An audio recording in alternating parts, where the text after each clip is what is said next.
Assalamualaikum warahmatullahi wabarakatuh. Ketemu lagi dengan saya Derianto. Di pertemuan hari ini kita akan membahas tugas dan kuis lagi. Oh, kira-kira tugas dan kuis apa ya hari ini ya, gitu kan? Di mata kuliah KUP, di Ketentuan Umum dan Tata Cara Perpajakan, gitu kan? Oke, untuk pertemuan hari ini sebagai berikut. Oke.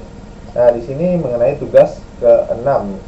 Jadi saya ingatkan kembali mengenai tugas dan kuis ya. Untuk tugas di sini kita akan membahas bahwa tugas itu ada tugas 1 dan tugas 2 gitu ya. Untuk akumulasi tugas 1 maksudnya untuk persentase tugas 1 itu sebesar 15% dan untuk persentase tugas 2 itu sebesar 15% ya gitu kan.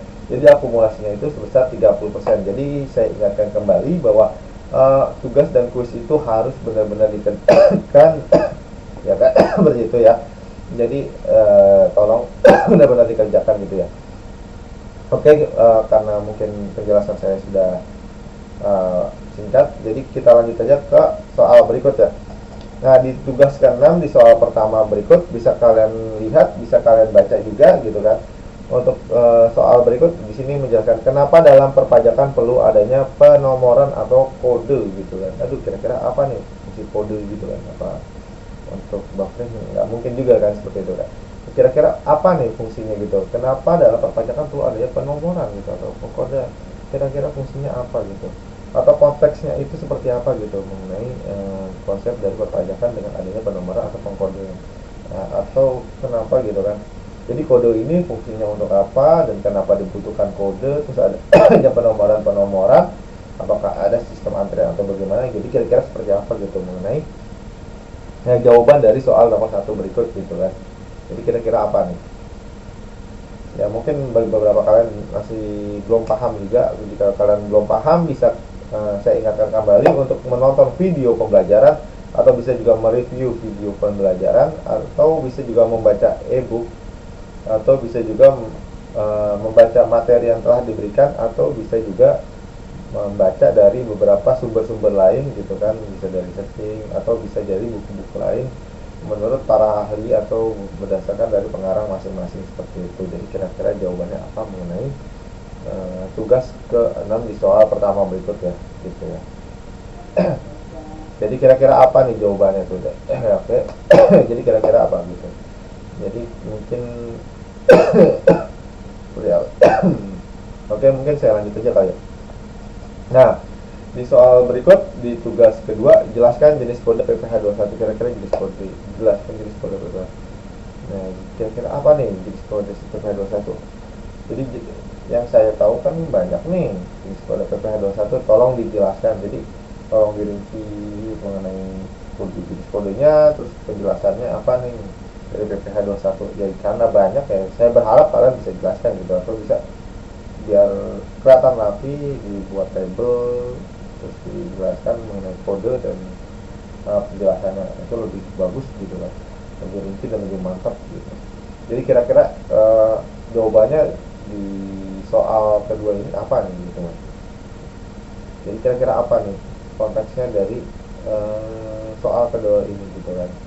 Mungkin beberapa dari kalian udah ada yang nonton ya, atau sudah baca buku juga, sudah ada juga membaca materi, pasti sudah paham juga untuk jawaban berikutnya.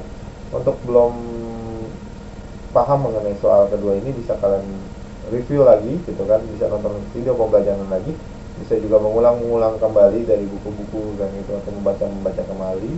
Ya saya berharap kalian tahu untuk jawaban berikut gitu kan. Ya mungkin konteksnya seperti itu. Ya saya berharap kalian bisa jawab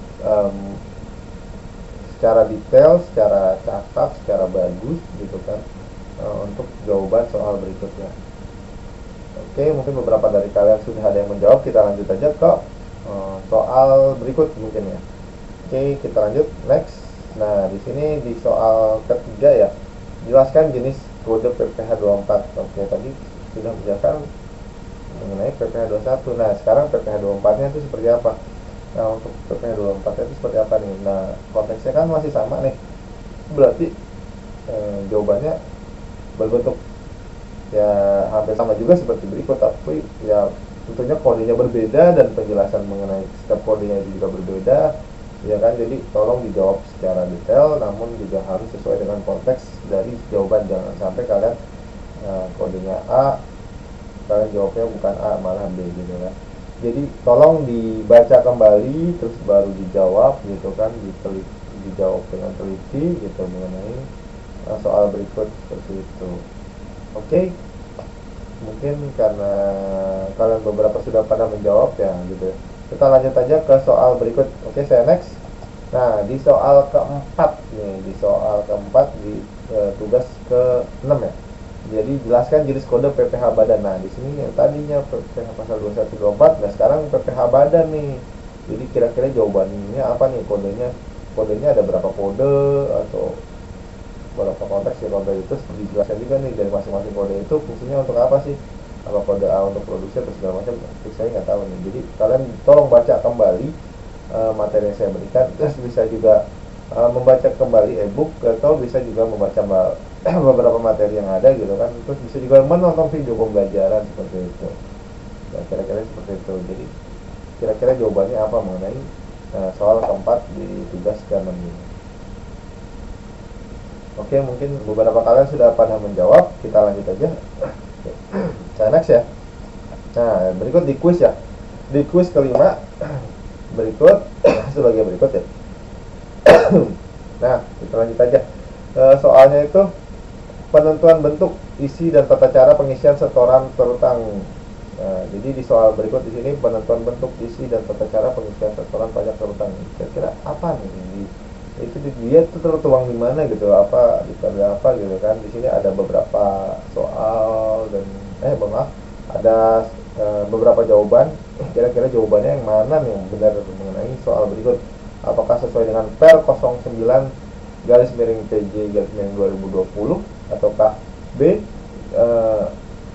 Per nomor 10 garis miring PJ garis miring 2021 terus apakah C Per nomor 07 garis miring PJ garis miring 2008 ataukah D Per nomor 28 garis miring PJ garis miring 2012 ataukah E Per nomor 07 garis miring PJ garis miring 2016. Jadi kira-kira mana nih jawaban dari soal berikut gitu kan, atau soal nomor 1 di quiz ke-6 ya.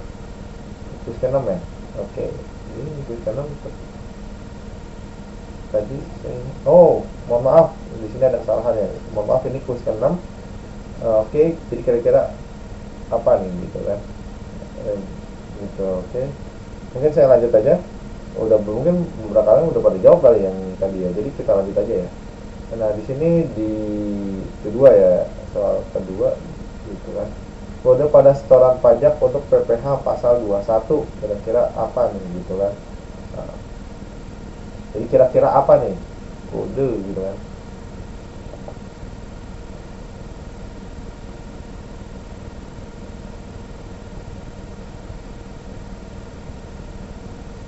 Nah, di sini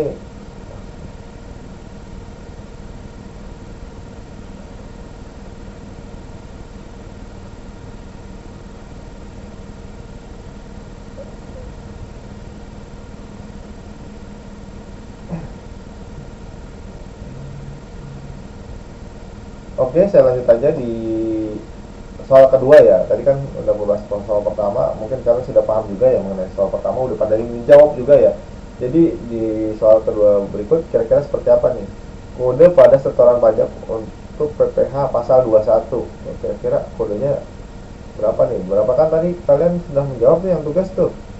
Mengenai kode PPH pasal 21 pasti tahu ya untuk jawaban berikut ya. Kira-kira jawabannya apa gitu? Apakah A 411211 maaf 411221 ataukah B 411123 ataukah C 411223 ataukah D 411127 ataukah E 411121. Kira-kira jawabannya mana nih? Apakah A, B, C, D ataukah E? Kira-kira jawabannya apa? Gitu. Ya mungkin kalian sudah jawab juga, terus konteksnya kalian sudah jawab juga, atau ya mungkin ya maksudnya saya bilang kembali lagi sudah jawab juga ya, karena kalian sudah menonton kali ya video pembelajarannya, sudah membaca e-booknya juga, pasti udah tahu lah jawaban dari soal konteks kedua ini mengenai kode setoran pajak PPh pasal 21 seperti itu ya. Oke, mungkin saya lanjut ya. Nah, di sini di soal ketiga di kuis ke-6, kode pada setoran pajak untuk PPh pasal 22 impor adalah, nah, kira-kira kodenya apa nih gitu. Di sini ada 5 jawaban, kira-kira jawaban yang mana? Apakah A 411121 ataukah B 411122 ataukah C 411123 ataukah D 41124 ataukah E 41125? Kira-kira yang mana nih jawabannya gitu dari soal nomor 3 berikut? Apakah A, B, C, D ataukah E? Kira-kira jawabannya yang benar yang mana? Oke, kita lanjut aja ya biar cepat ya. Nah, di sini kode pada setoran pajak untuk PPh pasal 25 garis miring 29 OP ya, atau orang pribadi itu, atau orang pribadi perusahaan gitu kan, adalah di sini apakah A 411125 ataukah B 41121 ataukah C 41127 ataukah D 41123 ataukah E 41124? Kira-kira jawabannya mana gitu kan. Oke, kita percepat aja, saya lanjut aja kali ya, karena ini kode ya, mungkin kalian sudah jawab juga ya karena dari tugas tadi ya, jadi mungkin sudah paham juga mengenai jawaban dari soal nomor 4. Oke, kita lanjut aja. Oke, di soal kelimanya di tugas ke-6 maaf, di kuis ke-6 di sini kode pada setoran pajak untuk PPh pasal 26 gitu, badan. Kira-kira apa nih kodenya di sini? Di sini ada 5 jawaban, kira-kira yang mana nih? Apakah A 411122, apakah B 41127, apakah C 41125, ataukah D 41121, ataukah E 41126? Aduh, sampai kelibet saya. Aduh, ya kira-kira gitulah. Jadi kira-kira jawaban yang mana? Apakah A, B, C, D, atau E? Gitu kan. Jadi saya kurang ini karena kebanyakan angka 1 jadi agak kelibet gitu kan ya. Jadi kira-kira mana nih jawaban yang benar? Apakah C, D, B, A, atau E? Jadi kira-kira mana nih yang benar gitu kan? Oke, mungkin beberapa dari kalian sudah pada menjawab. Oke, nah sekian untuk pertemuan hari ini mengenai tugas dan kuis. Saya mungkin akan mengucapkan terima kasih dan mohon maaf jika ada kesalahan dari kata-kata atau tulisan ya mengenai materi berikut ya. Mungkin sekian dari saya, kurang lebihnya mohon maaf. Wabillahi taufiq wal hidayah. Wassalamualaikum warahmatullahi wabarakatuh.